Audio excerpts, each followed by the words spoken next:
work is really focused in three areas. The first is complex, weird green building projects. So the design standards for new Songdo City in Korea. We're working on a 118-story tower that's under construction in Malaysia with Fender Katsalidis architects out of Melbourne. It's tracking LEED Platinum, which is cool since it's will be the second tallest building in the world. And we just, on the totally opposite scale, just finished a little nature and energy center out on a barrier island off of New York called Jones Beach. A lot of our work focuses also on biomimicry, innovation inspired by nature, both in terms of product design, but also work on asking how do ecosystems work and what can that tell us about our buildings. And then finally, we do quite a bit of work around human experience in the built environment, particularly focused on biophilia and connection to nature in the built environment. Fantastic. We're going to touch on a few of those things, biomimicry and biophilia. I'd like to start with biomimicry. So how, us humans, obviously, we're pretty confident. We do our 6-year degree. We study, we work really hard to work out the best way of doing designs. In what way can we learn from, say, biomimicry, and how is it different to, I guess, the way we design intuitively at the moment? Well,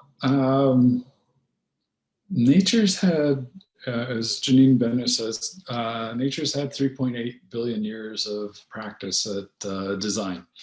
And some designs worked and many aren't around anymore. And because of the diverse environments that life occurs within, there are lots of different things and problems that have to have been solved by living things. And those solutions aren't always the ones that humans have created. So, when there's a design problem that is difficult to solve with conventional design or engineering, asking nature, how has nature solved this problem is a great way to think about things. Is there any, say, might be a certain structure or a way an animal has solved a problem that is the coolest one that you've come across? It's the most inspirational or surprising in how brilliant it is? There are a lot of them. So yeah, one of the weirder ones would be we were working with an injection molding company, which is not a place where we would think, oh, something out of nature is going to help this. But injection molding, you make a metal mold, 2 pieces, and you inject the plastic into there, hot liquid plastic, and then you cool the mold down and open it up and you have the part. If you don't cool it down evenly or in the right timing, the structural consistency of the part is damaged. And so if you could figure out a way to do that more evenly and speed the process up, there'd be a huge energy savings and also cost savings because you produce more parts in the same amount of time. So the way you cool down those molds is you make your mold and then you drill a couple holes through it to run coolant through. And it's kind of informed guesswork where you might drill those holes. So if we ask, so that's looking at flow and distribution of heat or distribution of cooling within a 3-dimensional shape. So that's something that nature is dealing with all the time. So, if you look at the veins and capillaries in our hand and look at that pattern, or if you look at the veins in a leaf or an elephant's ear, right? You see this sort of, or a river delta, you start seeing this same pattern appearing, right? These networks of patterns. And So there's a whole branch of research called constructal theory that basically says for a given space shape, you can guess the most efficient flow pattern within that, and then reconstruct it through a series of mathematical equations. And so one of those patterns that occurs really frequently in leaves, or you sometimes see parallel patterns of veins and then interconnecting patterns within them. It's called the dicot pattern. So what if you could create a mold that has that inherent in it? So to do that, you have to laser print the mold. So laser sint it in metal. Makes the mold more expensive, but all of a sudden now you can much more evenly, predictably cool the part in the mold. And so you're now using less energy and you're speeding up the process. So in the case of what we learned working with a company called Harbeck Plastics was they actually had about a 20% increase in the production rate and a 23% drop in the energy use. Wow. Right? So huge benefit. So you'd never think that a leaf would inform a metal mold, right? Absolutely. Well, I'm really interested in it. So my background's structural engineering, and obviously the traditional way to design, you do something that's very easy to build or manufacture. Is new technologies allowing us to do designs that mimic nature and save a lot more on material? Is this something that's being more enabled recently and going forward, do you think? Yeah, and particularly you're seeing it in car frame design and airframe design. If you look at bones, bones will thicken in the areas where there's maximum stress, right? And then reduce the amount of material in the areas where there's less stress. Whereas when we typically build beams and components in structural, it's the same cross section all the way across, right? Yeah. So if there are ways to think about thickening or thinning components and making components in ways that more accurately reflect the flow of stress through them, wind up with structures that are very strong but are using less material. Yeah, absolutely. So that's biomimicry, where we're getting inspired by nature, which has been doing it for billions of years, as you said. Let's also talk about biophilia and how is this linked to, say, this on the similar thread, I guess, of millions of years of or hundreds of thousands of years of evolution, what we can be learning from. Right. Well, humans haven't been around for millions of years, at least our species. There have been humanoids around for quite a long time, and other members of the primate family, but humans are modern humans are fairly recent.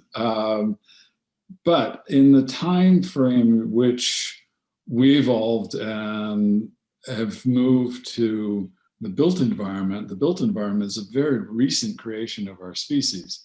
The vast majority of the time the species has existed, we were out in natural environments, particularly the savannas of Africa. And so those are the conditions that we thrive in. And when we can think about translating those experiences of nature into the built environment, wind up producing better habitats for people.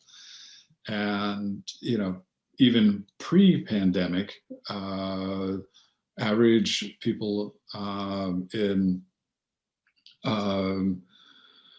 many parts of the world spent more than 90% of our time indoors. And so how do we bring those experiences of nature into the built environment? And we know that when we do that, we're seeing lots of evidence and measurements that it reduces our stress, our cognitive performance is enhanced. And we, quite frankly, like the spaces better. We have a better psychological response to the spaces as well. And so we're in particular interested in how do those experiences of nature in the built environment impact us both psychologically and physiologically as well, and how do we measure those? Is there any, you've done a whole bunch of research, a lot over a long period of time. What piece of research was the most compelling that you came across that almost surprised you, and evidence of the benefits of designing or nature-inspired design? So the very first piece of evidence, one of the papers, it's usually the first paper that most people come upon, is Roger Ulrich's work in 1984, professor at the Texas A&M University, who was looking at patients recovering from one specific surgery. And the patients were all in one wing of the hospital, but the view from some of the beds was a brick wall, and the view for some of the other beds was some trees and a few shrubs. Not spectacular landscape, just some trees and shrubs.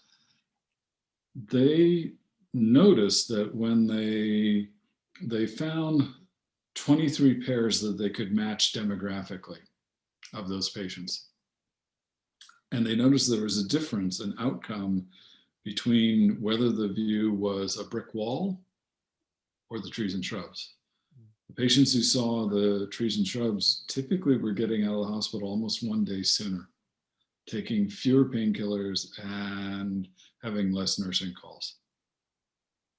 So that's one of the first pieces of evidence-based design that leads to the whole healing gardens movement that you see in hospitals throughout the world. And maybe the most kind of extreme example of that would be the Ning Tung Fong Hospital that was built a few years ago in Singapore. It's a high-rise public hospital, and there are 4 to 6 beds in each ward, and every bed has a floor-to-ceiling window next to the head of the bed with a view to a sky garden. And there are these little sky gardens that stair-step up the facade of this high-rise hospital building, so that every patient has their own view to nature. And does that, I'd imagine that translate, apart from being obviously beautiful and aesthetic and good design that would all appreciate, but also economically from those who are running the hospital? Is there any work done in that space to see if it's a net positive over the, say, life cycle of the building? There's some work. We don't have the numbers on it. We've got lots of anecdotal stuff from that. And then the prior hospital by the same hospital administrator, Kutek Pak, actually has additional things and has a farm, an organic farm on the roof of part of the hospital. And between the 2 major wings of the hospital is actually a small slice of rainforest with a stream and a waterfall in it. And then public circulation through the middle of that. It's a really extraordinary hospital that actually invites the local neighborhood to be in the hospital and changes the dynamic relationship of the hospital to the larger community. And it's fun because they have these walls and public areas where here are all the butterfly species that have been observed at the hospital. It's like 114 species. Here are all the birds, right? It's really, really amazing to see that. But even just, there's good evidence, even just showing people a picture of nature. And so Ulrich did subsequent work in Scandinavia where they showed cardiac patients a picture of nature before or after surgery, or just a blank white sheet. And the patients that saw the picture of nature had lower blood pressure, slower heart rate, and better recovery times than the patients who just saw the blank sheet of paper. They did another iteration of the experiment where they entered in, also had a piece of abstract art as one of the objects they showed people. And for some of the patients, the abstract piece of art elicited a fear response and actually caused their heart rate and blood pressure to go up. Wow. And so they actually didn't finish that part of the experiment. Not A lot of exactly. expensive abstract art out there, so maybe the stocks of those would go down if that got out there. Well, it's funny, and there is interesting work on artwork in psychiatric hospitals, and landscapes usually don't get damaged, but frequently the abstract art does get damaged in those settings. Wow, that's amazing. I'm putting you on the spot a little bit here because I'm not following the questions I shared before, but I'm just following the curiosity a bit. So in Australia right now, we've got a huge stimulus for school projects, particularly in New South Wales, as a stimulus for the COVID response. You mentioned views before, specifically for schools. What kind of or education buildings, is there any design tips that you've got for architects listening right now that they could be adopting that are in line with biophilic design principles? Yeah, a couple. One is make sure that you get, particularly in the schoolyard, good tree canopy. There was an interesting study looking at among children in the elementary school bracket. They tracked 2,600 children for a year, and in that age bracket, there's a known rate of cognitive development that you typically see among the children over the course of a year.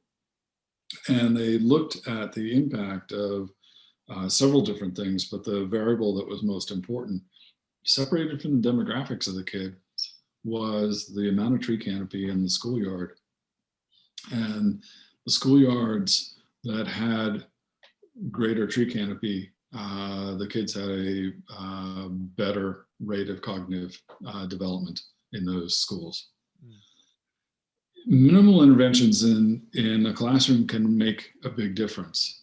We were part of a group that did a year-long study in inner city school in Baltimore, Maryland, sixth grade math classroom, in which the interventions were absolutely low cost and sort of minimal. So the first was to put down carpet tiles made by a company called Interface, has a factory just outside of Sydney. The carpet tiles had a pattern that had waving lines that looked like prairie grass. And we know from the neuroscientists at Salk that when we see those sorts of patterns, they occur a lot in nature.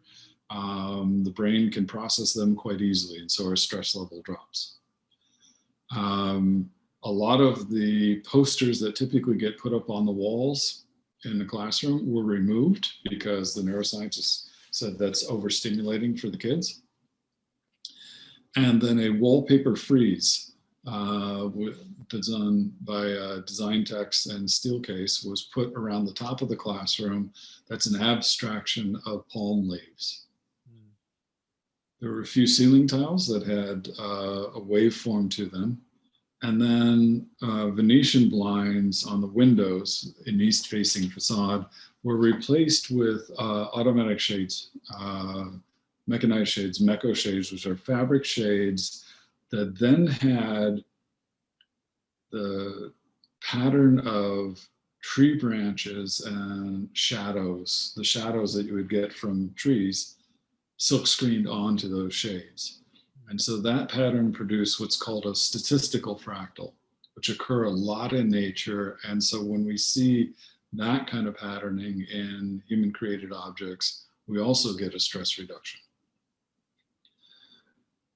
So monitoring the performance of those children over the course of the school year, a sixth grade math classroom, that take a standardized test 4 times a year, and comparing their performance to the same classroom, sixth graders in that classroom the year before with the same teacher teaching the exact same curriculum, taking the same test, we see a 3-fold improvement in test scores over the course of the year with those interventions. Wow. We also we have 4 months of biometric testing as well. We wanted to do a longer period, but the process of getting permission to do biometric testing on school children is complicated. So we have 4 months of testing. And what we were doing was looking, using heart rate variability as a way to look at stress recovery characteristics. And we had a control classroom, a 7th grade math classroom, a few doors down. And we chose one class, same time of day, same 90-minute period. And we did measurements 3 times a week in both classrooms. Beginning of class and the end of class, Monday, Wednesday, and Friday. And what we see in the control classroom, with the only change being carpet tiles put in, so the acoustics and the haptic, the touch are the same. The numbers of the students are pretty much the same at the beginning of class and the end of class. So no change in stress recovery characteristics. In the biophilic classroom, we see a fairly dramatic improvement in stress recovery characteristics from the beginning of class to the end of class on the students in that classroom. And that would make sense with what we surveyed the kids who used the classroom, and also did interviews with a lot of the kids in the classroom, with Morgan State University leading that process. And the word most commonly used by the students is, I feel calmer in this space. And you know, obviously you see that in the heart rate variability data. So, you know, carpet, wallpaper, window blinds, right? Pretty simple interventions, but really dramatic outcome. And people can find that study. It was led by an architect named Jim Detterman. And you can find that study on the Terrapin Bright Green website. And I'll put the link to the Terrapin Bright Green website in the show notes so everyone can go and find that. And it seems like not only to schools, some of those you could just be doing in your own homes as well, particularly now working from home so much. Yeah. There's some spatial experiences as well that we encourage, particularly in homes and workspaces, that are missing. You know, so biophilic design kind of falls into 3 big categories: direct experiences of nature, so views to nature, water, plants, animals, daylight, natural breezes, you know, direct experiences of nature. And so we have identified 7 different patterns within that. Then what we call natural analogs, which are the use of natural materials, the use of biomorphic forms, the use of fractals is another category. And the final category are the what we call nature of the space, which are 3-dimensional characteristics. And we have identified 5 patterns within that. 2 of the most important are prospect, which is an unimpeded view through space. It's really good for wayfinding and sense of security. The one that gets missed the most, and I think more people are conscious of it now as we come through the pandemic, is a condition called refuge. And so that's where my back is protected and I may have some canopy overhead. You know, classic examples of that would be a high back booth in a restaurant. Right, you know, everyone loves and kind of tucking into that space, and back is protected, and I have a view to the whole rest of the restaurant. So now I have prospect and refuge together. Or you know, think about neighborhoods and particularly in Sydney and Melbourne that have these wonderful old bungalows. Right, you have the front porch, it's raised up, and you have the roof that kind of extends out over that, so you can sit in that space, see all up and down the street, great prospect, and now my back is protected. I have the canopy overhead, so now I have prospect and refuge together. Amazing. And being the Timber Talks podcast, we've got some designers who like designing with timber. So how does that fall in that framework? And is there any anecdotal or hard evidence that you've come across?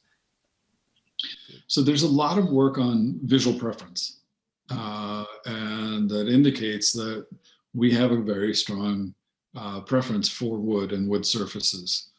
There's been some interesting work on sort of psychological impact of wood in an interior. And there's some studies that have said, interiors that have wood surfaces enhance people's creativity. There's some interesting studies on how much wood, and the Japanese in particular have also focused on color of the wood, preferred colors, and density of grain. So there's a bunch of work around, yes, people have a very strong preference for wood in interiors, and wood is a building material. The question we are asking now, and we are actually hoping to launch a project in this fairly soon, is then taking that next step and saying, what are the mechanisms that are triggering that response? And talking to some neuroscientists, we suspect it may be one of a couple different pathways. The first is what's called semantic processing. And that is, when we see a piece of wood, the brain goes, wood, tree, alive, making that connection. So that may be one route why we have that response. Another would be, we know that there's a really strong connection to fractals and response to fractals, and particularly response to where you see the layered collinear forms, right? Yeah. And what is wood grain, right? It's a layered collinear form, and it's repeating. So and then the color patterns as well create statistical fractals. So that's something we want to mathematically look at, is it truly statistical fractals? We think so. And B, we want to dive in to really see what's going on there. But we know there's a very strong preference for wood and natural materials. Yeah, amazing. Well, as we approach the end, I see you've got a big bookshelf there with a whole bunch of books. Is there any of your favorite books on these topics or design in general that you can recommend to the audience? Well, a bit self-serving, but our favorite book is our brand new book that we just was published by the Royal Institute of British Architects, and it's called Nature Inside: A Biophilic Design Guide. And, amazing! I didn't even know, but that's phenomenal. That's great timing. Yeah, so it came out in October, and it's actually already going into its second printing. We're pretty excited about that. And it's predominantly about interiors, and it starts with a little bit of the science and history of biophilia, then talks about sort of how do you apply it as a designer and builder, and then it starts at the level of furniture and fabrics and fixtures and hardware, and then moves through a variety of different space types: residential, hospitality, hospitals, schools, retail, workspaces, factories, and then finally goes to the scale of parks. And then the last section of the book is a series of appendices that are tools to help people implement.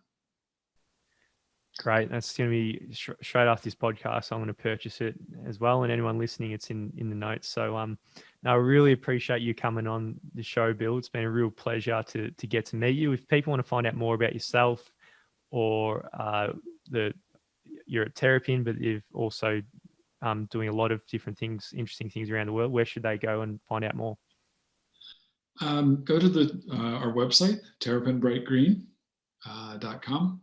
And you will find we do a blog that talks about sort of what we're learning and experiments that we're doing, and then we also have a publication section where we have lots of publications, some on biomimicry, some on disaster relief work that we were doing, and a bunch of publications around biophilia. And they're in PDF, and you can download them. They're free, and you'll also find a link for our new book, which is available through the Royal Institute of British Architects, through a number of the architectural book services, and through Amazon.